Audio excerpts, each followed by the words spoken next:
What's up, y'all? This your boy D Jackson. We here right now for the Drop That Podcast. Excuse me if I fucked up on my words. We are back. And before we get into some film talk, okay? This is going to be brought to you by our sponsor, Layback TV, okay? Layback TV, number one in the motherfucking market, okay? Top fucking app of all time. Is compatible on your iPhones, your Androids, and your Fire Sticks. Over 10,000 channels, movies on demand, every sports channel, only $25 a month. Check them out on laybacktv.com, okay? That's LAYBACK TV.com if you can't spell worth the shit, okay? Check them out. Every HBO, every pay-per-view, you name it, we got it. And this is Film Talk, so let's get into it. Whoa! We are fucking going down and shitting bricks for what was reviewed, and I'm talking Beetlejuice, okay? The sequel to the iconic film, 35 years in the making, Beetlejuice, okay? Dropped in 89. Holy shit. I'm sorry, 88. I believe it's 88. Yeah, I believe it's 88. If it is not, fucking ask Siri, her dumbass. Ask Google, whatever. Y'all know. Or even ask Alexa. So, I want to give a shout out to Warner Brothers for finally get their head out of their ass and making this sequel happen. Michael Keaton has been saying over years he would love to reprise his role as Beetlejuice with Tim Burton as the original director. Winona Ryder returned. Catherine O'Hara, she returned as Lydia Deet's wicked stepmother. And Jenna Ortega, coming off the fucking phenomenal Netflix series Wednesday, who's actually should be finished with season 2, came in as Lydia Deet's daughter. And I just want to give make sure y'all know the weight about this. This was crazy with the weight, but I love the promotion for it. Hot Ones on YouTube helped with that promotion. You've seen Michael Keaton doing his thing. I mean, look at his two of his iconic characters that he played in his career. He reprised. You know what I mean? Last year he came back as Batman in the film The Flash, and now he brought back Beetlejuice. It's the number one movie in the country. Sure, you're right. It's well fucking deserved. The story. Let's get into the story. I mean, I don't want to... fuck spoiling. You motherfuckers should already show love to it and actually see it, okay? Just get into it. I love for the fact that, they brought the iconic house, the city, that little town, you know what I mean? The fact that they got the little bridge where the maintenance, passed away, they drowned in their vehicle. Shout out to Jeffrey Jones, rest in peace. I mean, they found a way to, pay the respects. You know what I'm saying? He did. He was Lydia's dad, and yeah, they found a way how to do it. I mean, they do a little anime into that shit, so I was just like, what? Monica Bellucci, the one who sucks the living fucking soul out of you. She joined the cast as Beetlejuice's long lost love, so it was pretty dope to see her there. You could check her out on Matrix Part 2 and 3, Matrix Reloaded and Revolutions. She did her thing there. Michael Keaton being Beetlejuice again and seeing how he brought back that iconic personality. He killed it. He fucking killed it. You know what I mean? The guy was fucking blessed. He's a legend. Favorite Batman of all time. Favorite Beetlejuice of all time. Ain't no other Beetlejuice. Nobody could play him. Lydia Deetz, I would have to say, I don't know. She seemed a little awkward. I don't know. Maybe it's been a long time. Maybe because she was very young back then. Jenna Ortega did her thing on the film. But the story of it. Oh, and Catherine O'Hara, shout out to her. She brought back that feel the way she was back then. So I give it that to her. She's always a legend. But the story, I will say a little bit of the story was very incompleted because of the simple fact that 35 years, 3 decades of it, and we have no idea what the fuck. It might have been 3 decades, 35 years. I don't know. I don't know the exact math of it, but we know it's 80s.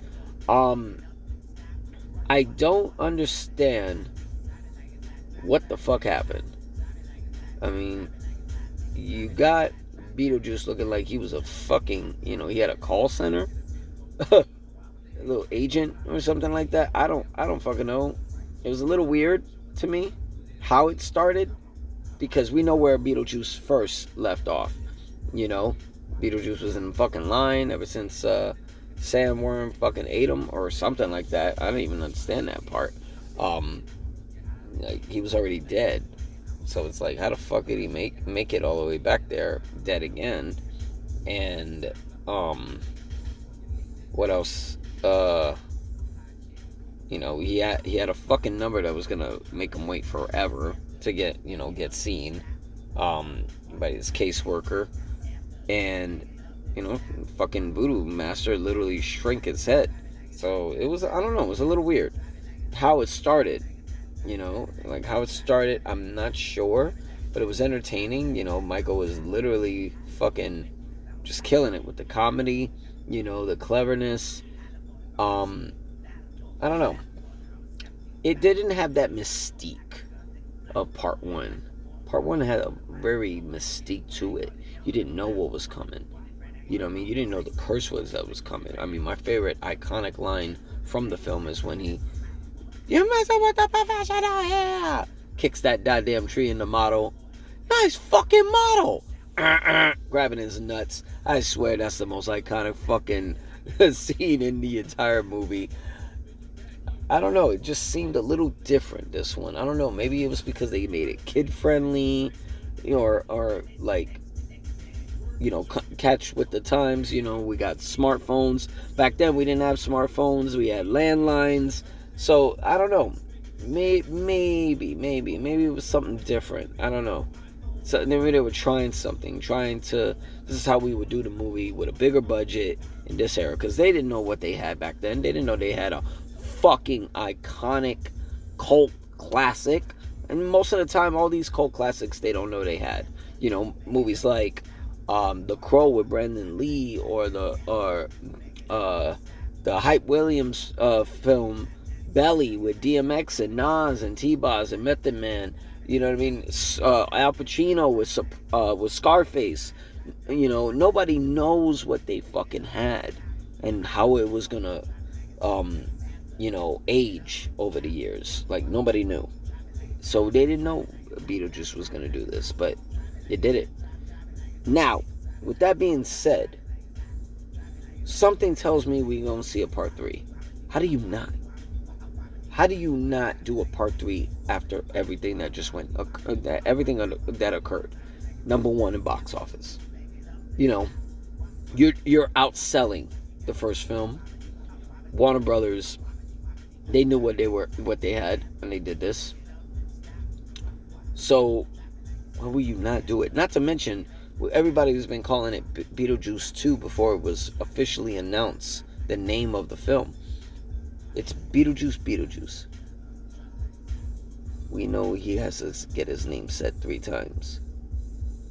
Now, are they going to use that to make another film and write it as Beetlejuice? No, I think it deserves to be called Beetlejuice the Third, or Part 3, something in nature of 3, because you gotta say his name 3 fucking times. So, yeah, I think there's a possibility of a sequel.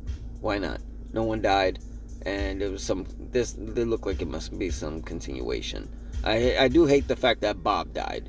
He shouldn't have died, but I do think we might see it. And shout out to Danny DeVito, making an appearance in the beginning of the film. Yo, low fucking key, I said to myself, Danny DeVito and Michael Keaton reunited on the same project.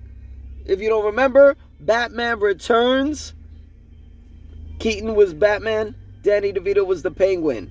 Love it. Fucking love it. Part 3 should bring fucking Michelle Pfeiffer and Jack Nicholson. Who the fuck knows?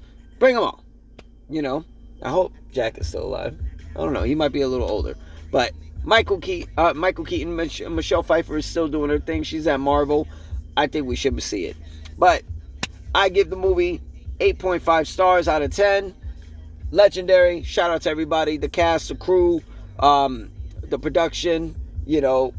Warner Brothers for getting their head out of their ass, did their thing. This is your boy Eddie Jackson's Film Talk, alright? Y'all shout us out. Subscribe to the channel. Like the page. You already fucking know the deal. This is your boy Eddie Jackson again. Get it right. Drop that podcast, alright? We out. Peace.